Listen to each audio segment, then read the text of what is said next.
인류의 접근조차 쉽지 않았던 북극. 영혼의 얼음으로 닫혀있던 공간이 기후 변화로 해빙이 빠르게 녹으면서 새로운 물길이 열리고 있다. 연간 통항 가능 일수가 늘어나면서 경제 실크로드로 탈바꿈하고 있다. 호르무즈 해협 봉쇄 사태로 공급망 다변화를 통한 에너지 안보가 핵심 화두가 된 상황에서 전 세계가 북극을 주목하고 있다. 북극은 자원의 보고다. 북극에는 전 세계 미개발 원유의 12%, 천연가스의 30%가 잠들어 있는 것으로 추정된다. 잠재력이 풍부하지만 이 길은 결코 간단치 않다. 북극 항로 연안국에는 미국, 중국, 러시아 등 소위 슈퍼파워 국가들의 이해관계가 복잡하게 얽혀있기 때문이다. 미국은 알래스카와 북극해를 미국의 차세대 에너지 안보 거점으로 낙점하고 동맹국들의 참여를 독려하고 있다. 러시아 우크라이나 전쟁으로 국제 제재를 받고 있는 러시아는 자국과 긴밀한 협력을 요구하고 있다.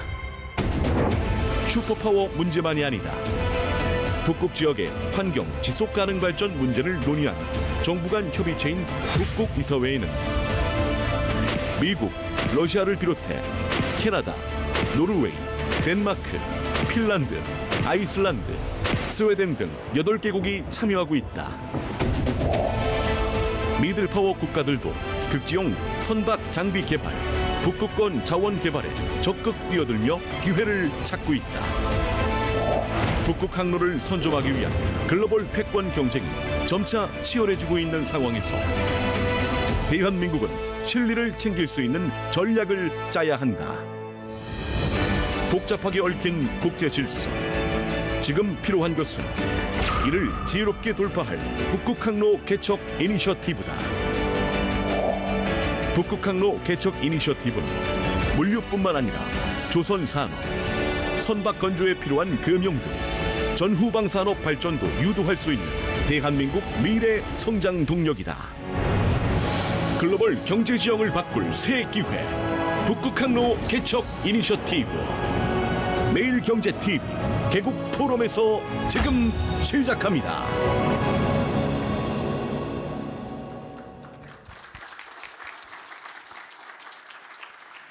안녕하십니까. 저는 오늘 포럼의 사회를 맡게 된 매일경제TV 아나운서 김정현입니다. 매일경제TV는 그동안 개국 포럼을 통해서 대한민국 경제 발전과 국내 기업들의 경쟁력 확보에 일조할 수 있는 어젠더를 제시해왔습니다. 올해는 지정학적 리스크로 인해서 글로벌 해상 물류망이 위협받자 전 세계 이목은 얼어붙은 금단의 바다로 불리는 북극 항로를 향하고 있습니다. 이제 북극 항로는 단순히 대안의 경로가 아닙니다. 운항 시간과 운항 비용을 획기적으로 단축할 황금 백길로 불리면서 대한민국 해양 비즈니스의 미래이자 글로벌 공급망 위기를 극복할 초대형 신성장 엔진으로 불리고 있습니다. 오늘 이 자리는 세계 해양 패권의 지각 변동 속에서 우리나라가 한 단계 도약할 수 있는 골든타임을 잡는 기회가 될 것으로 보입니다. 그럼 매일경제TV의 개국 포럼 북극 항로 개척 이니셔티브 K해양 실크로드 열린다. 지금 바로 시작하겠습니다. 먼저 장대환 매경미디어 회장님의 개회사로 포럼의 첫 문을 열겠습니다. 여러분 다시 한번 뜨거운 박수로 환영해 주시기 바랍니다.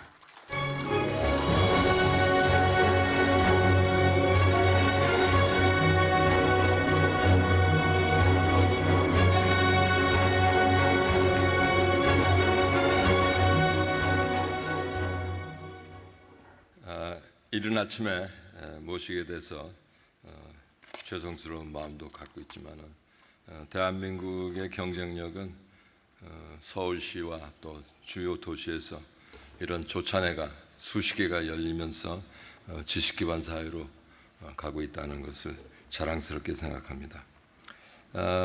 매일경제TV 개국 포럼이 벌써 14회째가 됐고 그동안 많은 공부를 했습니다. 오늘 주제 발표를 위해서 덴마크에서 한국까지 먼 길을 와주신 매츠 크비스트 프레드릭슨 북극경제이사회 사무총장께 깊이 감사를 드립니다. 저는 저희 패밀리가 덴마크에서 한 4년 이상 살았기 때문에 덴마크 사람들을 좋아합니다. 덴마크 사람들은 굉장히 정직하고 불의를 못 참고 저는 그 당시에 그린랜드에 갔었는데 그린랜드의 에스키모들이 유독 저와 우리 아버지를 반갑게 맞이해 주는 걸 보고 이게 아시아의 피가 흐르는구나 그런 느낌을 가졌습니다. 또 주요 손님들이 많이 오셨는데 22대 전반기 국회 농림축산식품해양수산위원장 상당히 긴 타이틀을 가지고 계시는데 어기구 의원님 북극 항로 지원의 법적 기틀을 만들어 주셔서 매우 고맙게 생각합니다. 지금 우리 대한민국뿐만 아니라 세계가 그 해양 물류의 대전환기 한복판에 서 있습니다. 그래서 이 운하와 수에즈 운하, 파나마 운하, 또 해협, 특히 호르무즈 해협, 그 다음에 부산을 중심으로 한 대한해협, 이런 것들이 그 지정학적, 환경적 리스크가 그 세계 물류망을 흔들어 놓고 있습니다. 세계는 지금 새로운 길을 요구를 하고 있고 여러 가지 주요한 이 해협을 어떻게 관리하느냐 하는 것이 키포인트가 되겠습니다. 미국 외교협회 Council on Foreign Relations가 최근 발표한 보고서에 의하면 기후 변화에 따른 해빙으로 북극은 더 이상 고립된 얼음 땅이 아니라 글로벌 안보와 경제의 핵심 축으로 부상하고 있다고 밝히고 있습니다. 과거에 우리가 고대 실크로드가 동서양의 문명을 연결하고 그 대항 시대가 열리면서 세계 경제의 판도를 바꿨습니다. 앞으로 북극 항로가 열리게 되면은 글로벌 경제의 지형을 바꿀 거대한 기회라고 생각하고 특히 부산을 중심으로 해서 많은 새로운 사업이 터질 수 있는 그런 계기가 된다고 생각합니다. 예를 들어서 수에즈 운하를 대비를 하면은 약 30에서 40%에 달하는 거리가 단축이 될 수가 있고 연간 30억 달러 비용 절감 효과는 시작에 불과합니다. 또 주변국들을 북극을 향한 발걸음을 빨리 재촉하고 있습니다. 그래서 북극 항로는 선택이 아닌 이미 미래가 됐다고 생각하고 아까 비디오에서 보셨듯이 이미 항로를 개척하는 시범선이 많이 왔다 갔다 하는 것으로 알고 있습니다.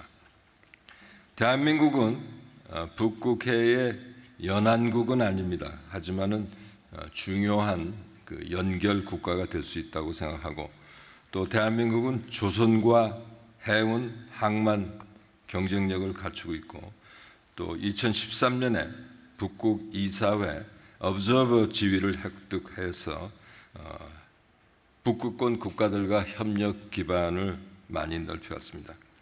또 대한민국 조선업은 극지를 운영할 수 있는 LNG선과 쇄빙선, 특수 선박 등 고부가가치 선박 분야에서 상당한 경쟁력을 보유하고 있습니다. 여기에 항만 물류라든가 금융이라든가 AI, 에너지, 방위 산업 역량을 결합한다면 대한민국은 북극 항로에 있어서 중요한 플랫폼 국가로 도약을 할 수가 있고 최근에 일본의 가장 크다고 볼 수 있는 해운업체도 부산에 이동하는 그런 움직임을 보여주고 있습니다. 지난달 7일 북극 항로 활용과 연관 산업 육성을 촉진하기 위한 특별법이 국회 본회의를 통과하면서 이제 북극 항로 이니셔티브를 추진할 제도적 기반도 마련됐습니다. 부산을 북극 항로의 관문으로 시작을 해서 울산과 포항은 에너지와 산업 허브로, 또 수도권은 AI 금융 연구 허브로 연결하는 국가 전략을 구체화해서 북극 경제권 국가 비전을 완성해야 된다고 생각합니다. 이를 바탕으로 아시아의 주요 국가들과 손을 잡고 협력 체계를 구축하고 공동 투자 펀드도 조성하는 등 주도적인 리더십을 확보하는 것이 굉장히 중요해진다고 생각합니다. 앞으로 대한민국은 단순한 이용자를 넘어서 글로벌 북극 가버넌스의 주도적 중재자, 플랫폼 컨트리로 나아가야 된다고 생각하고 오늘 포럼이 그 시발점이 되지 않을까 생각을 해봅니다. 여러분들의 많은 의견과 지혜를 바탕으로 해서 앞으로 중요한 나침반과 파트너가 될 수 있다고 생각합니다. 감사합니다.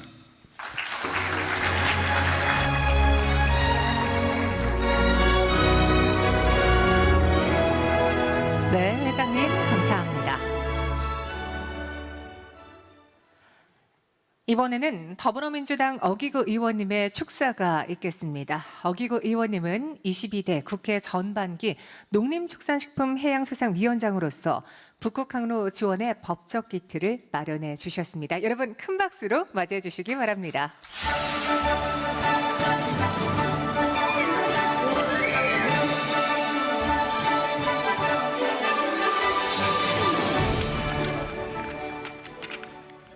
네, 내일 기빈 여러분 반갑습니다. 이름은 어기구, 약속은 지키고, 북극항로는 빨리 열리고, 국회의원 어기구입니다.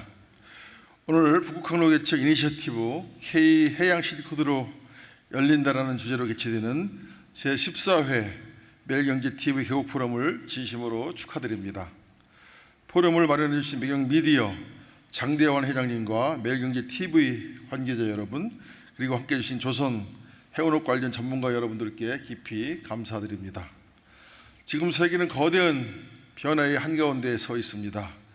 기후변화로 인해 북극해의 항해 가능 기간이 늘어나고 있고 글로벌 공급망 재편과 해상물류 경쟁이 치열해지면서 북극항로는 중요한 국가 전략 과제가 되었습니다. 세계 지도를 거꾸로 놓고 보면 부산은 아시아와 태평양이 맞닿아 있는 세계 물류의 중심지입니다. 북극항로 개척은 우리가 해양 강국으로 도약하고 새로운 성장 동력을 만들어갈 수 있는 국가적 기회인 것입니다. 저 역시 국회 농해수위원장을 맡아 그 중요성을 꾸준히 강조해 왔습니다. 지난 2020년 2월 국회 대정부질문에서 국회의원 중 처음으로 북극항로 개발 및 북방유기의 중요성을 강조하며 국가 차원의 전략적 대응을 주문한 바 있습니다. 당시 민주당 당대표였던 이재명 대통령께서도 이에 화답하며 북극항로 개척의 중요성을 말씀하셨고 대선을 거치며 북극항로 국가적 의제로 본격 논의되기 시작했습니다. 제가 대표 발의한 북극항로 활용 촉진 및 연관산업 육성에 관한 특별법이 지난 5월 국회 본회의를 통과하면서 북극항로 시대를 준비하기 위한 토대가 마련됩니다. 북극항로를 둘러싼 국가 경쟁은 이미 시작되어 선진국들이 발빠르게 움직이고 있는 만큼 우리 역시 정부와 국회, 산업계와 학계가 함께 머리를 맞대어 속도를 내야 됩니다. 오늘 이 자리가 대한민국 해양산업의 새로운 미래를 설계하고 북극항로 시대를 선도하기 위한 지혜와 전략을 모으는 뜻깊은 논의의 장이 되기를 바랍니다. 감사합니다. 고맙습니다.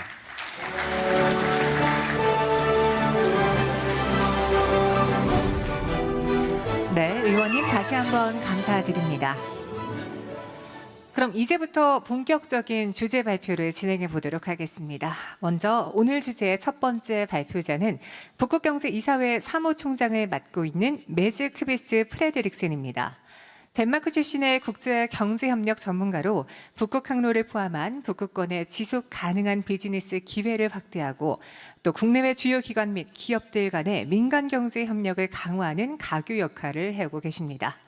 그럼 북극 항로의 지정학적 잠재력과 한국의 과제에 대한 발표를 들어보겠습니다. 여러분 큰 박수로 환영해 주시기 바랍니다.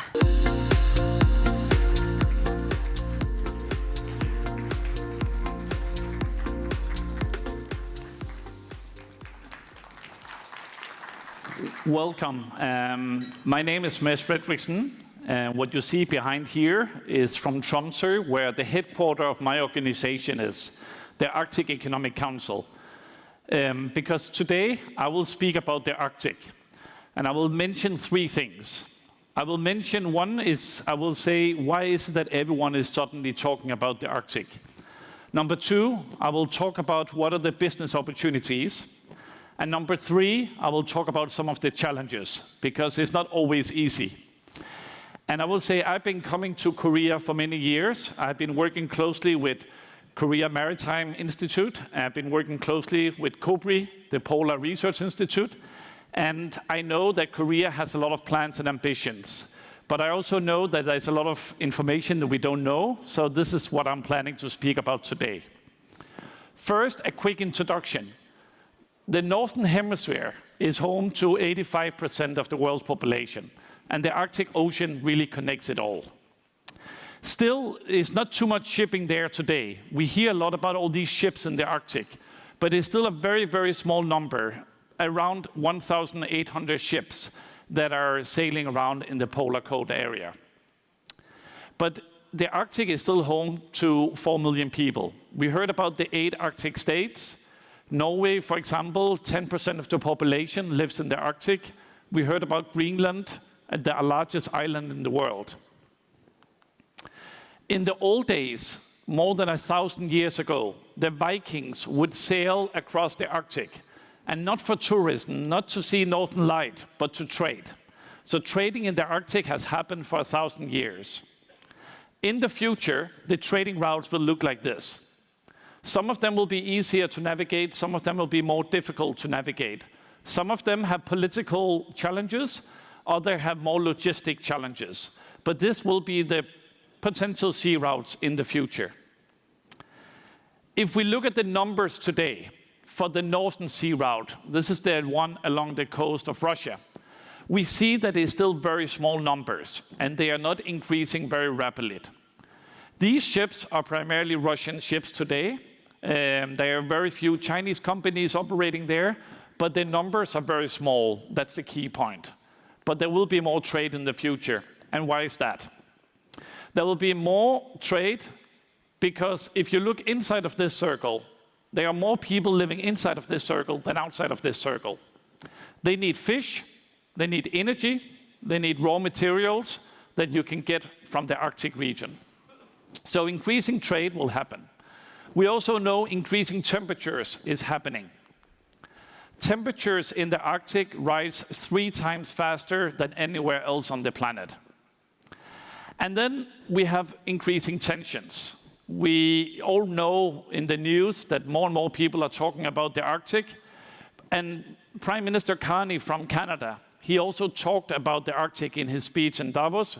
He also spoke about that we are in a time of a rupture, not a transition. But more importantly, he said each country needs to work on strategic autonomy, on energy, on food, critical minerals, and supply chain.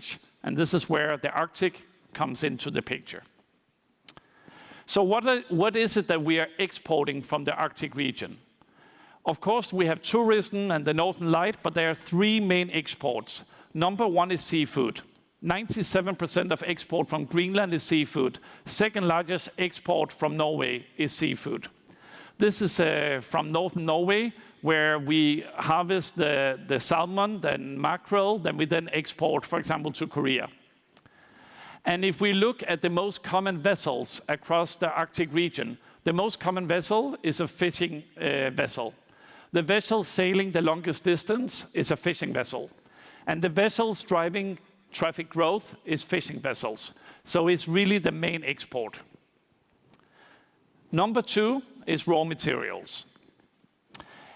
The president of the European Commission said that the economies of the future will no longer rely on oil and coal, but also on lithium, for example, for batteries, because the green and digital transition will massively increase our needs for these materials. But we also needed to build ships. For Korea to build more ships, we need critical raw materials. 80% of Europe's iron and steel comes from the Arctic part of Sweden, for example. And it's changing ship traffic as well. What you see here on the orange line is ship tracks. And what you see is it's Greenland and Canada. This is 2014, before a mine opens. And then when a mine opens, it changes the patterns of the ship traffic a lot. So if we need more critical raw materials, it will change logistics. So we have fish, we have raw materials, and then energy. In the old days, it was the whale oil from whales that used to lit up the street lamps of Berlin and Paris. In the future, it will be hydrogen, ammonia, renewable energy, but right now, primarily oil and coal and gas. So what we see here is the ship tracks from gas tankers along the Northern Sea Route in 2014. Not too much traffic. Let's fast forward 10 years. That's in 10 years' time. So ship traffic along the Northern Sea Route has changed a lot in 10 years. On January 1st, 2027, the European Union has sanctioned old Russian LNG. So these ship tracks will go somewhere else, but they will change. Still, just to say, we have also been seeing an increase in growth of number of European LNG going from Russia into Europe.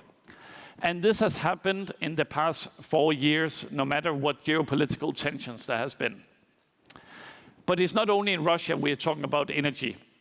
President Trump stated in his State of the Union 2 years ago, not the last one, the previous one, that he is working on a gigantic, massive gas pipeline in Alaska with Korea as a partner, with investments of trillions of dollars. Alaska is also in the American part of the Arctic. So let's not only focus on the Russian Arctic, there's also the US Arctic. But it's not all just export and money. There are 3 main challenges that I quickly will mention here. Number 1 is the lack of infrastructure across the Arctic region. According to a US investment firm, we need more than $1 trillion over the next 15 years in investments in infrastructure. This is deep sea ports, satellite, subsea fiber optic cables, etc. Number 2 challenge is investments. Economy of scale. The Arctic region is home to 4 million people, which makes the economy of scale difficult. But there is another challenge. What you see here are banks who are saying no to invest in the Arctic region in energy specifically. So we did a mapping of all the banks who are saying we don't want to invest in the Arctic because of the polar bears and the beautiful nature. This is a challenge for any business who wants to operate in the Arctic region. But some governments are investing in the Arctic region. Russia, for example, is spending almost $400 billion in their Arctic. This is in shipping, this is in energy, so they are spending a lot of money. We have seen other countries starting to invest more, but this is the scale that Russia is investing in at the moment. So infrastructure is a challenge, investments is a challenge. But when I speak to my companies, so companies are members of my organization, when I speak to my companies, they say the number 1 challenge is a lack of a skilled and qualified workforce, lack of people, simply. And why is that relevant for Korea? The International Maritime Organization, the IMO, they have a polar code, which is the rules and regulations for ship owners and shipbuilders in the Arctic region. They are changing the regulation this year, and one of the focuses is on the manning, on the training. So one thing is Korea is extremely good at building ships that can operate in the Arctic. But one thing is building the ship. Another issue is, do we have the workforce that can navigate and sail in the Arctic? Do we even know enough about the ocean and the ice movements in the Arctic? Here, KMI and COBRI are both working a lot on this, but it really takes a lot of effort if we want to make sure that we don't only have the technology, but also the people. So let me take you close to the end now with this Arctic innovation equation. This is how do we make money from the Arctic? How do we go from talking to action? And I would like to say we have this equation. So one is the natural advantages. Those are the fish in the sea, is the rock we have, is the energy. But there is no value in these things without adding technology. This is where I see international partners are coming in, because if we want to make full value from the fish or the rocks or the energy, we need technology. But even if you have the technology and you have the natural advantages, you still need two more things. You need ideas and you need execution. Ideas is the knowledge we get from the universities. The ideas is the ideas we get from the startup, the entrepreneurs, or the politicians. And the execution is the hard part. That is actually getting from ideas into action. So natural advantages we have, technology we have, now we have the ideas, now the challenge is the execution. But if we manage that, then we get into value and competitiveness. It's not easy to do business in the Arctic, but it's definitely possible to do business in the Arctic. But then we all know, good, we have the ideas, we have the plan, we have everything set in place, and then suddenly one small thing can change every strategy. So every business knows this. Right now, the world is a lot more uncertain than it used to be. And not only for business operators is the world more uncertain, it's also moving at a much faster speed. So you can have all these plans about AI, and then the Strait of Hormuz is completely making your business a lot more difficult to operate. But this can also be an opportunity. We will hear a lot about choke points and how the Strait of Hormuz changed navigation.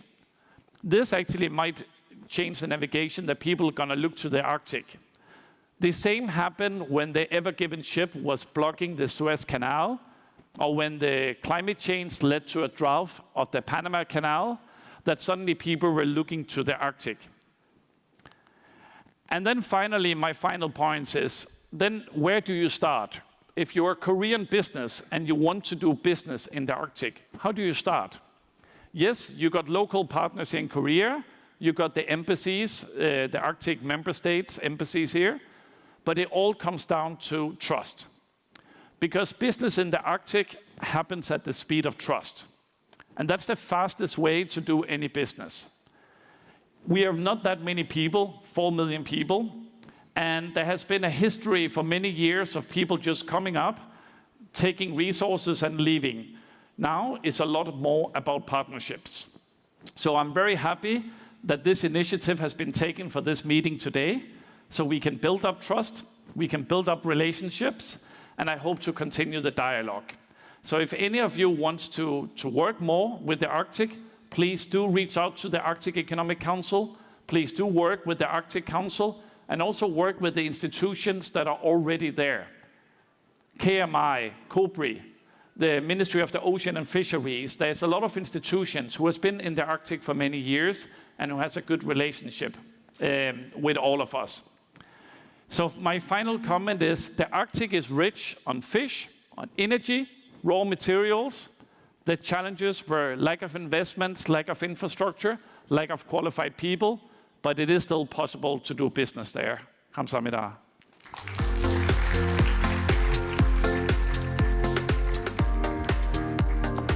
네, 이렇게 주제 발표를 들어봤고요. 다음으로는 해양수산부 남재현 북극항로 추진본부장과 매일경제TV 이유진 기자의 발표가 있겠습니다. 매일경제TV는 지난 6개월간 북극항로 관련 전문가들을 직접 만나서 우리가 직면한 문제와 이에 대한 해결 방안을 논의해봤습니다. 그중에 한 분이 바로 남재현 본부장인데요. 2025년 12월부터 해양수산부 북극항로 추진본부장을 맡아서 우리나라의 북극항로 개척과 해양영토 비즈니스 확장을 총괄해 왔습니다. 그럼 먼저 남 본부장의 북극 잠재력에 대비한 국가 전력전 준비와 매일경제TV의 액션 플랜을 들어보겠습니다. 여러분 이번에도 환영의 박수 부탁드리겠습니다.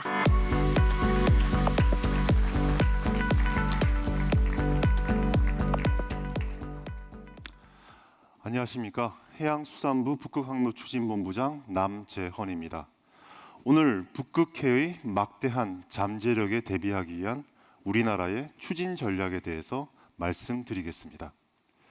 북극해의 잠재력, 어떤 측면에서 중요하고 언제쯤 실질적으로 다가올 수 있을지, 그리고 어떻게 대응할지가 문제일 것입니다. 먼저 북극해의 중요성에 대해서 말씀드리겠습니다. 북극해는 국제적인 무역 항로로 발전 가능성과 함께 에너지라는 측면에서 그 중요성이 부각됩니다. 북극 항로는 아시아와 유럽을 연결하는 기존 수에즈 운하 항로에 대비해서 시간 및 거리가 약 30% 이상 단축됩니다. 기존 항로의 지정학적 위험성에 대비한 대체 항로로도 이용할 수 있습니다. 그리고 전 세계 공급망 재편이라는 큰 흐름 속에서 북극 항로의 중요성은 더욱 부각됩니다. 북극해의 에너지도 주목할 필요가 있습니다.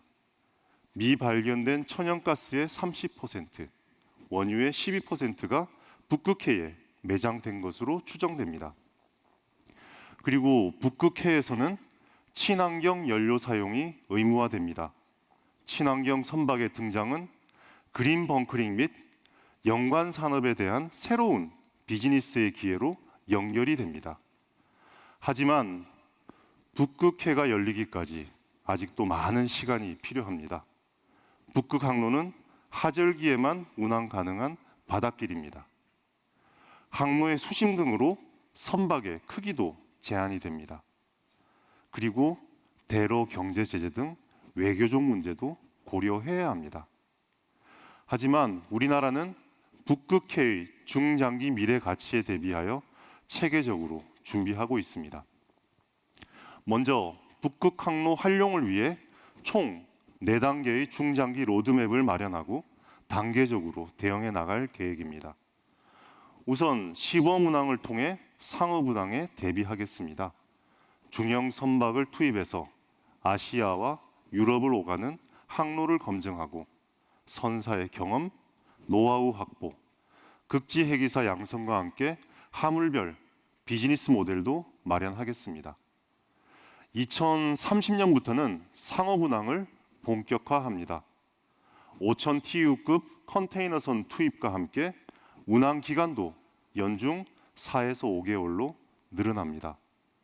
부산에서 유럽까지 빠르게 운항하는 특송 서비스, 즉 아르틱 익스프레스가 시작됩니다. 2035년부터는 규모의 경제가 확보될 수 있도록 나아갑니다. 선박의 크기는 1만 TEU급 이상으로 커지고 운항 기간은 6에서 8개월 정도로 늘어납니다. 또한 세빙 컨테이너선 등장도 예상됩니다. 물류 네트워크도 크게 확대됩니다. 부산과 유럽의 허브 항만을 잇는 정기 노선과 함께 권역별 스포크 형태의 피더 서비스가 본격화됩니다. 2040년에는 주요 간선 항로로 발전합니다. 2만 TEU급 이상 초대형선이 투입되고 연중 운항도 가능해집니다. 기존 수에즈 운하, 파나마 운하를 거치지 않고 아시아, 유럽을 거쳐 북미까지 3개 대륙을 연결하는 항로가 구축됩니다. 이러한 중장기 로드맵 실현을 위해 차근차근 준비하겠습니다. 전 세계 경제 산업 분야에 큰 도전이 될 변화의 물결이 점차 거세지고 있습니다. 전 세계 공급망 재편, 에너지 안보 및 그린 에너지로의 전환, AI 시대로의 급격한 변화입니다. 특히 첫 번째와 두 번째 변화는 북극해의 이용과도 밀접하게 관련되어 있습니다. 이러한 새로운 도전 과제에 대해 우리나라는 적극적으로 대응하고 있습니다. 특히 우리나라 동남권의 잠재력과 강점이 이에 대한 해답이 될 수 있습니다. 흔히 부산, 울산, 경남으로 불리는 동남권은 녹색으로 표시된 선박 항적의 집중도에서도 볼 수 있듯이 세계적인 해상 물류의 거점이기도 합니다. 특히 부산항은 세계 2위의 환적 허브항이고 울산의 산업단지와 울산항은 세계적인 에너지 클러스터입니다. 세계 최고 수준의 제조업 생태계 또한 큰 강점입니다. 경남의 정밀기계, 로보틱스, 조선, 방위산업, 울산의 자동차, 조선, 화학산업 분야에서 세계적인 대기업과 높은 기술력을 갖춘 중견, 중소기업 등 산업 생태계가 정말로 잘 갖추어져 있습니다. 이러한 동남권의 강점과 잠재력을 극대화하기 위해서 최근 정부에서는 남부 해양 수도권 육성 방향을 발표하였습니다. 먼저 해양 수도권의 주요 산업들을 중장기 변화에 맞춰 전략적으로 육성해 나가겠습니다. 제조업 분야의 AI 대전환, 매뉴팩처링 AX가 본격화됩니다. 현재 창원, 녹산, 울산 미포 산단 등이 맥스 클러스터로 지정되어 있습니다. 또한 창원 산단과 인접한 진해신항에는 피지컬 AI 기반의 스마트 항만과 제조업 테스트베드 그리고 혁신 소프트웨어와 최첨단 제조업이 연계된 산업 생태계를 조성할 계획입니다. 부산항 3.0 전략을 통해 부산항의 경쟁력을 세계 최고로 높여나가겠습니다. 작년부터 착수된 진해신항의 모든 터미널을 피지컬 AI 기반의 스마트 항만으로 개발하고 항만과 인근 제조업이 결합된 클러스터도 대규모로 구축하겠습니다. 또한 친환경 벙커링 및 조선 MRO 등 고부가 가치 해양 산업도 체계적으로 육성하겠습니다. 해양 서비스 산업 활성화를 통해 부산을 국제적인 해양 비즈니스 중심으로 육성하고 있습니다. 해양 기능 집적화를 위해 해양수산부 부산 이전을 시작으로 2027년에는 동남권 투자공사, 2028년에는 해사법원 설립 등도 진행 중입니다. 또한 HMM 등 해운기업 본사도 이전되고 있습니다. 그리고 글로벌 해운기업, 해양금융, 보험, 중재, 중개 등 국제적인 해양 서비스 산업 클러스터화를 위해 규제 완화, 인센티브 부여 등도 준비 중입니다. 다음은 울산 에너지 허브 프로젝트입니다. 기존 오일 허브 사업을 확대 발전시켜 수소, 암모니아, 메탄올 등 친환경 에너지 클러스터를 구축하겠습니다. 또한 에너지 안보 측면을 감안하여 에너지 저장 시설 확충도 함께 추진할 계획입니다. 동남권 산업군 간의 연계를 통해 시너지 효과도 극대화하겠습니다.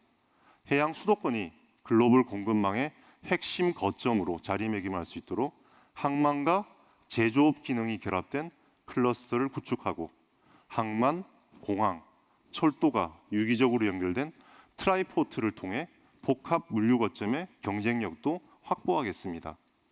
친환경 벙커링 산업도 집중 육성할 계획입니다. LNG 추진선에 대한 벙커링 시설과 함께 메탄올, 암모니아 등 그린 벙커링을 확대하고 친환경 에너지 거래소 기능도 신설하겠습니다. 이를 통해 싱가포르, 로테르담과 같은 글로벌 에너지 허브로 도약할 것입니다. 북극해의 잠재력은 북극 항로의 확충과 함께 점차 발휘될 것입니다. 해양 물류의 핵심 거점에 위치한 동남권도 산업의 강점을 살린 철저한 준비를 통해 진정한 해양 수도권으로 발전할 수 있도록 최선을 다하겠습니다. 북극은 거대한 미스테리와 미지의 잠재력을 가진 장소입니다. 북극, 그 거대한 잠재력을 저희가 차근차근 철저히 준비하겠습니다. 감사합니다.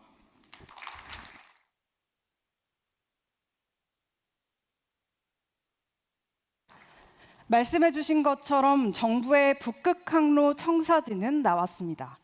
이제 중요한 건 정부의 추진력입니다. 지난달 북극 항로 정책 추진에 기반이 될 특별법이 통과됐습니다. 범정부 차원의 컨트롤 타워 역할을 하는 북극 항로 위원회를 국무총리 직속으로 두고 5년마다 기본 계획을 수립하는 것이 핵심입니다. 다만 아쉬운 점은 북극항로 위원회가 당초 초안의 대통령 직속에서 국무총리 직속으로 변경된 점입니다.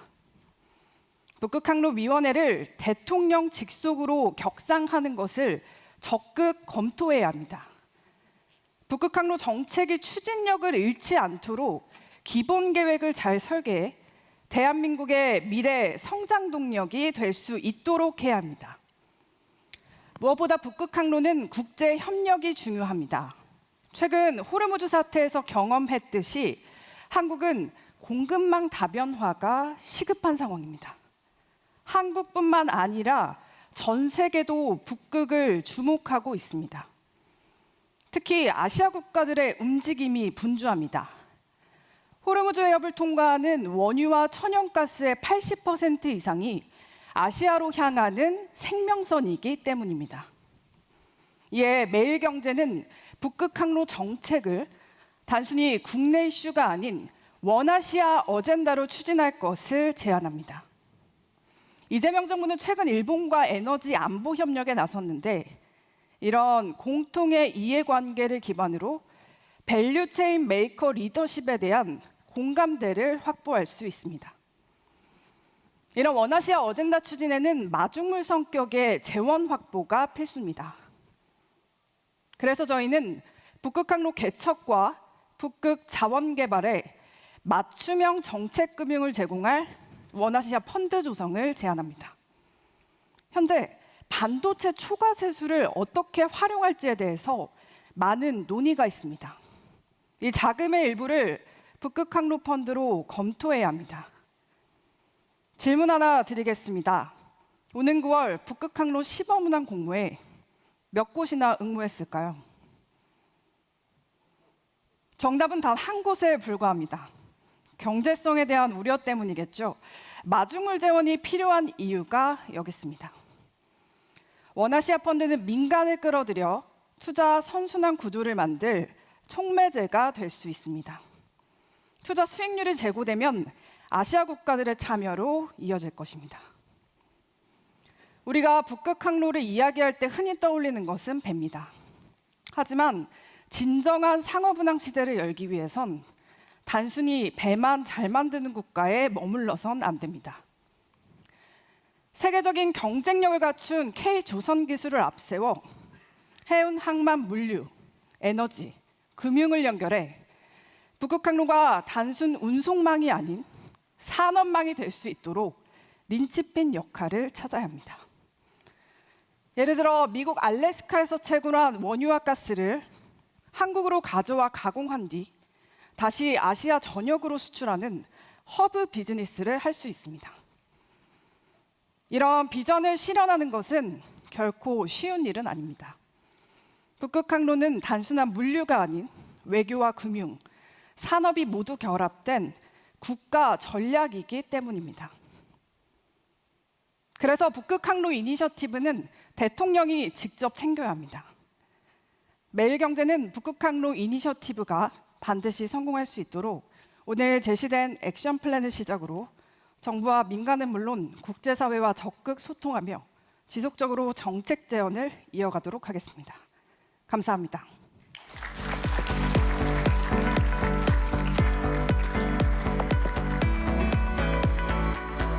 네, 두 분의 발표 잘 들어봤습니다. 그런데 북극항로 하면은 빼놓을 수 없는 곳이 있죠. 아시아와 유럽을 오가는 선박들이 반드시 거쳐야 하는 곳, 부산입니다. 전재수 부산시장 당선인께서 오늘 이 행사에 참석하고자 하였는데 오는 7월 1일 공식 취임을 앞두고 인수위원회 활동이 있어서 부득이하게도 참석을 못하셨습니다. 대신 북극항로 시대의 부산시의 역할과 앞으로의 비전에 대한 짧은 영상을 보내오셨습니다. 잠시 보도록 하겠습니다. 함께 화면 봐주시죠. 반갑습니다. 민선 9기 부산시장 당선인 전재수입니다. 매일경제TV 개국 14주년을 기념하는 개국포럼 개최를 진심으로 축하드립니다. 뜻깊은 날 함께하지 못하고 영상으로 인사드리게 돼서 정말 죄송하다는 말씀을 드립니다. 매일경제TV는 경제와 금융, 산업 현장의 흐름을 깊이 있게 짚고 발빠르게 전해온 대한민국 대표 경제 전문 채널입니다. 그동안 쌓아오신 정체성에 걸맞게 올해 포럼 역시 북극항로를 주제로 우리가 풀어야 할 당면 과제를 함께 모색하는 자리라고 알고 있습니다. 북극항로라고 하는 새로운 시대가 열리고 있습니다. 새로운 항로가 열릴 때마다 세계 경제의 흐름이 바뀌어 왔습니다. 북극항로 역시 세계 물류와 산업 지형을 바꾸는 변곡점이 될 것입니다. 그 중심에 우리 부산이 있습니다. 우리 부산이 가장 앞장서서 대전환을 선도해야 합니다. 이미 부산에는 세계적인 항만 인프라와 해운과 조선, 물류와 수산의 기반이 있습니다. 여기에 울산과 경남의 산업 역량까지 맞물린다면 그 상승 효과는 더 커질 것입니다. 부산이 한반도 남단의 새로운 성장 거점으로 뛰고 대한민국이 서울 수도권과 부산이라는 두 개의 심장으로 더 힘차게 나아갈 수 있도록 최선을 다하겠습니다. 다시 한번 매일경제TV 개국 14주년과 개국포럼 개최를 진심으로 축하드립니다. 고맙습니다. 네, 이렇게 전재수 부산시장까지 만나봤습니다. 북극항로가 가진 무한한 잠재력을 바탕으로 대한민국이 나아가야 할 방향은 더 명확해진 것 같습니다. 오늘 이 자리는 단순히 얼어붙은 북극의 길을 여는 것을 넘어서 대한민국의 새로운 신해양 실크로드를 개척할 수 있는 초석이 되었길 바랍니다. 오늘 발표된 전략과 비전들이 우리나라의 새로운 도전과 이에 따른 비즈니스의 초석이 될 것 같습니다. 이것으로 오늘 준비된 주제 발표와 모든 순서는 마치겠습니다. 긴 시간 동안 함께해 주신 내빈 여러분 그리고 시청자 여러분 대단히 감사합니다.